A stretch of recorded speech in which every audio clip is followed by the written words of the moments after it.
Hello friends, welcome to నవలా హృదయం. ఈ వీడియోలో మనం వసంత శిశిరం నెక్స్ట్ పార్ట్ చూడబోతున్నాం. వసంత్ ఆజ్ఞానుసారం శిశిరను రేసింగ్ జరుగుతున్న గ్రౌండ్లో పికప్ చేసుకుంటాడు కిషోర్. అక్కడికి వెళ్ళినప్పటి నుంచి జరుగుతున్న ప్రతిదీ శిశిరకు విచిత్రంగా తోస్తుంది. అయినప్పటికీ కిషోర్ను అనుసరిస్తుంది. వసంత్ కోసం వెతుకుతున్న ఆమెకు రేస్ మొదలవబోతుందని తెలిసి ఆసక్తిగా చూడటం మొదలుపెట్టింది. నంబర్ 1 అనే కంటెస్టెంట్ అనుకోకుండా వెనుకబడటం చూసి అందరి ముఖాలు వాడిపోగా బైక్ టైర్కు చుట్టుకున్న రబ్బర్ను తన పాకెట్ నైఫ్తో కత్తిరించి పడేసి పోటీలో కొనసాగాడు అతడు. అప్పటికే అతడు 4వ స్థానానికి పడిపోగా వీలైనంత వేగంగా ముందుకు సాగుతూ ముందున్న కంటెస్టెంట్ను చేరుకున్నాడు. అతడు బండి నడుపుతున్న వేగానికి ప్రేక్షకులంతా షాక్ అయినప్పటికీ అతనిపై ఉన్న అభిమానంతో కేకలు వేస్తూ అతడిని ఉత్సాహపరిచారు. ఇదంతా చూస్తున్న శిశిర మాత్రం కిషోర్తో, ఆ కంటెస్టెంట్కి ఏమైనా పిచ్చా అన్నయ్య? ఇంత వేగంగా వెళ్తే ఏదైనా జరిగితే ఎవరిది బాధ్యత? అయినా ఒక్కసారి గెలవకపోతే జీవితం పోతుందా ఏంటి? అంది కంగారుగా. కిషోర్ సమాధానం ఇవ్వలేదు, కానీ తనలో తనే నవ్వుకుంటూ నంబర్ 1 కంటెస్టెంట్ వైపు చూస్తున్నాడు. 3వ స్థానంలో ఉన్న వ్యక్తిని దాటుకొని ముందుకు వెళ్లాడు అతడు. మొదటి 2వ స్థానాలలో ఉన్న కంటెస్టెంట్స్ నువ్వా నేనా అన్నట్లు పోటీ పడుతుండటంతో ఇద్దరూ ఒకే వరుసలో ముందుకు సాగుతున్నారు. సరిగ్గా అదే సమయంలో నంబర్ 1 వారిని చేరుకోగా అది గమనించిన ఆ ఇద్దరూ నంబర్ 1 బైక్ ఎటువైపు వెళితే అటువైపు కలిసికట్టుగా కదులుతూ అతన్ని ముందుకు వెళ్లకుండా అడ్డుకుంటున్నారు. చాలాసేపు ఇలానే సాగింది. ఆ ఇద్దరూ కావాలనే నంబర్ 1ను అడ్డుకుంటున్నట్లు ప్రేక్షకులకు అర్థమైంది. ఆ విషయం నంబర్ 1కి కూడా తెలిసి విసిగిపోయి కేవలం ఎడమ చేత్తో బండి హ్యాండిల్ను కంట్రోల్ చేస్తూ ఒక్కసారిగా ఒళ్ళు విరుచుకున్నాడు. అలాగే బండి వేగాన్ని కూడా తగ్గించగా ముందు వెళుతున్న ఇద్దరు అతడు తమకు దూరంగా వెళితే ఎక్కడ తమకు తెలియకుండా తమను దాటుకొని వెళ్ళిపోతాడో అని తమ బైకుల వేగాన్ని తగ్గించి అతడిని అటు ముందుకు పోనివ్వకుండా ఇటు పూర్తిగా వెనుకపడనివ్వకుండా చేస్తున్నారు. వారి దృష్టంతా ఆ పనిలో ఉన్న క్షణాన నంబర్ 1 ఒక్కసారిగా బండిని ఎడమవైపుకు కొద్దిగా తిప్పాడు. అతడు ఆ వైపుగా తమను దాటుకుని వెళ్లడానికి ప్రయత్నిస్తున్నట్లు తెలుసుకున్న వారు అతడి బండిలాగే తమ బండ్లను కూడా ఎడమవైపుకు తిప్పారు. అంతే, జెట్ స్పీడ్లో ఒక బండి వారికి కుడివైపు నుంచి ముందుకు దూసుకుపోయింది. తన ప్రక్క నుండి ఒక బండి ఇలా వెళ్లటం గమనించిన గుణ ఆవేశంగా ఆ బండిని అనుసరించాడు. అదే అదునుగా నంబర్ 1 బండి ఈ మానవ నిర్మిత అడ్డుగోడను దాటుకొని వేగంగా ముందుకు దూసుకుపోయింది. తనను దాటుకుపోతున్న నంబర్ 1ను చూసి గుణకు పిచ్చెక్కిపోయింది. తాను ఇంత నిర్లక్ష్యంగా ఎలా ప్రవర్తించాను అనుకుంటూనే బండి వేగాన్ని పెంచాడు. కానీ అప్పటికే నంబర్ 1 బండితో పాటు గుణ వాళ్లను మొదటగా టేకోవర్ చేసిన బండి పోటీ సరిహద్దును చేరుకున్నాయి.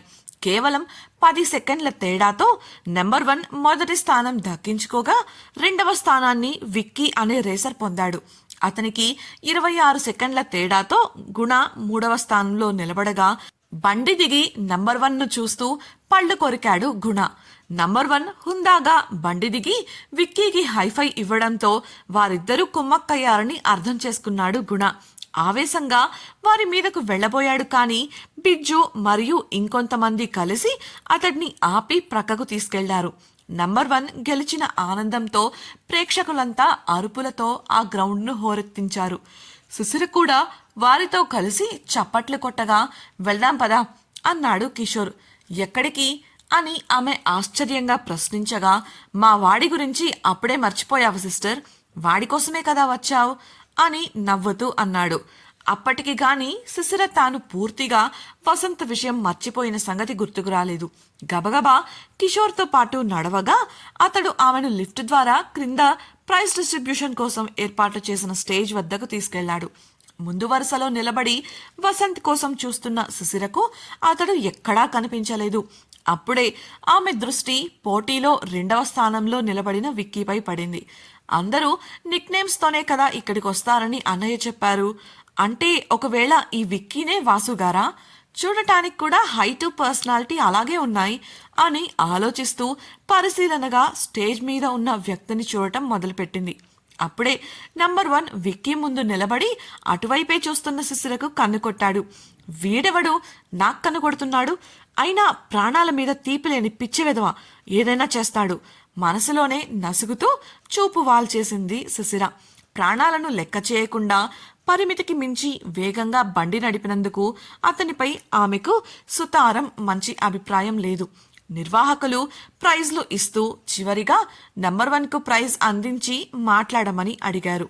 అందుకతడు మైక్ అందుకొని మొదటగా క్రింద జనంలో మొదటి వరుసలో నిలబడిన శిశిర వంక చూస్తూ బలంగా ట్రాఫీని పట్టుకొని, ఇది నా పిల్లకు నేనిచ్చే కానుక అంటూ శిశిరకు ఫ్లయింగ్ కిస్ ఇచ్చాడు.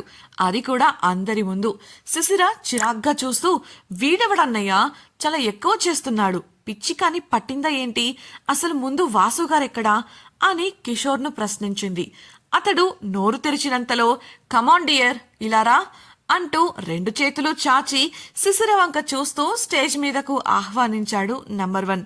అతడి ప్రవర్తనకు శిశిరకు బుర్ర పేలిపోయినంత పనయింది. అసలు ఇవాళ ఇక్కడికి ఎందుకొచ్చానా అని అనుకుంటుంది. ఇంతలో కిషోర్, మా వాడు పిలిచాడు కదా సిస్టర్, వెంటనే వెళ్ళు, లేదంటే వాడి కోపం వస్తుంది అని ముసిముసిగా నవ్వుతూ చెప్పగా శిశిర కనుగుడ్లు బయటకు వచ్చేసాయేమో అన్నంత ఆశ్చర్యంగా చూసింది.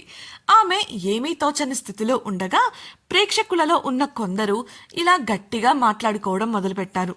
ఒక గులాబీ రంగు టీషర్ట్ వేసుకున్న పిల్ల, అలా చూడు, ఆ అమ్మాయి టీషర్ట్ చూడు అని తన ప్రక్కనున్న పసుపు రంగు జుట్టు అమ్మాయికి చెప్పింది. ఆ పిల్ల కంఠం కంచులా మోగడంతో అందరి దృష్టి శిశిర టీషర్ట్ పై పడింది.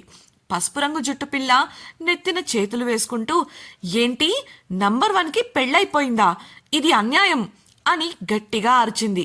మరొకరు, తన డ్రెస్ పై మిసెస్ నంబర్ 1 అని ఉంది, అంటే ఆమె అతని భార్య. ఇదిగో పిల్ల, నువ్వు తనని వదిలేసే అవకాశం ఉంటే చెప్పు, తగులుకోవడానికి నేను రెడీ అంటూ జబ్బల నిండా టాటూలున్న పిల్ల చెప్పింది. ఇలా ఎవరికి వారు ఏదో ఒకటి అంటున్నప్పటికీ అవేవి శిశిర బుర్రకు చేరడం లేదు. కంటెస్టెంట్ విక్కీ వాసు అయ్యుంటాడు అనుకున్న ఆమెకు నంబర్ 1 వసంత్ అని తెలిసి కరెంట్ షాక్ తగిలినట్టయింది. ఇంతలో నంబర్ 1, అదేనండి మన వసంత్, స్టేజ్ చివరకు వచ్చి వంగి శిశిర చెయ్యి అందుకొని ఆమెను పైకి లాగాడు. అప్పటికి కూడా శిశిర మాస్క్ వేసుకొని ఉన్న నంబర్ 1 నిజంగానే వసంతేనా కాదా అన్న అయోమయ స్థితిలో ఉంది. ఎందుకంటే ఎత్తు సరిపోయింది కానీ శరీరం కొంచెం లావుగా ఉంది. ఒక్కరోజులో అతడు లావైపోడు కదా. యాంకర్ మరియు నిర్వాహకులు వసంత్కి పెళ్లైన కారణంగా శుభాకాంక్షలు తెలియజేయగా చివరిగా యాంకర్, మిమ్మల్ని ఓడించాలని ఇవాళ మిగతా కంటెస్టెంట్స్ చాలా గట్టిగానే ప్రయత్నించారు, మరి వాళ్లకు మీ సందేశం ఏంటి అని ప్రశ్నించగా వెటకారంగా నవ్వి సూటిగా బిజ్జు గుణాల వంక చూస్తూ, నా చిన్నతనంలో నేను కొన్ని సామెతలు విన్నాను, బహుశా అవి వాళ్లకు బాగా పనికొస్తాయనుకుంటా. ఉదాహరణకు, చెరపకూర చెడేవు, తాడిని తన్నేవాడుంటే వాడు తల తన్నేవాడు ఇంకొకడు ఉంటాడు. ఇలా బహుశా ఇవి ఇప్పటికి చాలనుకుంటాను. Thank you so much, bye అంటూ శిశిర చెయ్యి పట్టుకొని అక్కడి నుంచి ప్రక్కకు తీసుకెళ్లాడు వసంత్. ఇదంతా దూరం నుండి చూస్తూ ఉన్న ఒక యువతి కోపంగా పళ్ళు కోరకగా ఆమె కళ్లల్లో నీళ్లు తిరిగాయి. ఆమె ఎవరో కాదు, 4వ అంతస్తులో తన పని మనిషి ద్వారా శిశిర గురించి తెలుసుకుని శిశిరను కోపంగా చూసిన అమ్మాయి. పళ్ళు కొరుకుతూ విసవిసా నడుచుకుంటూ ఒక గదిలోకి వెళ్లి చిరాకుగా సోఫాలో కూర్చుంది. ఆమె వెనుకే వచ్చిన పని మనిషి ఆ యువతి ఆలోచించడం గమనించి, ఇప్పుడు ఏం చేయాలనుకుంటున్నారు మేడం అని వినయంగా అడిగింది. అందుకు సమాధానం ఇవ్వకుండా ఆలోచిస్తూ ఉండిపోయింది ఆమె. శిశిరను తీసుకువెళ్లిన వసంత్ నేరుగా ఆమెను అంతకు ముందు శిశిర ఫ్రెష్ అయిన గదికి తీసుకువెళ్లాడు. వేగంగా తలుపు వేసి ఆమెను గోడకు అదిమిపెట్టి, నిన్ను నా రేస్ చూడమని పిలిస్తే నువ్వు ఆ విక్కీని చూస్తూ ఉన్నావా అని చిరుకోపంగా అడిగాడు. అప్పటి వరకు కూడా ఆమెకు ఇంకా అనుమానంగానే ఉంది. అతని పట్టుకు కానీ శిశిరకు అతడే వసంత్ అని రూఢీ కాలేదు.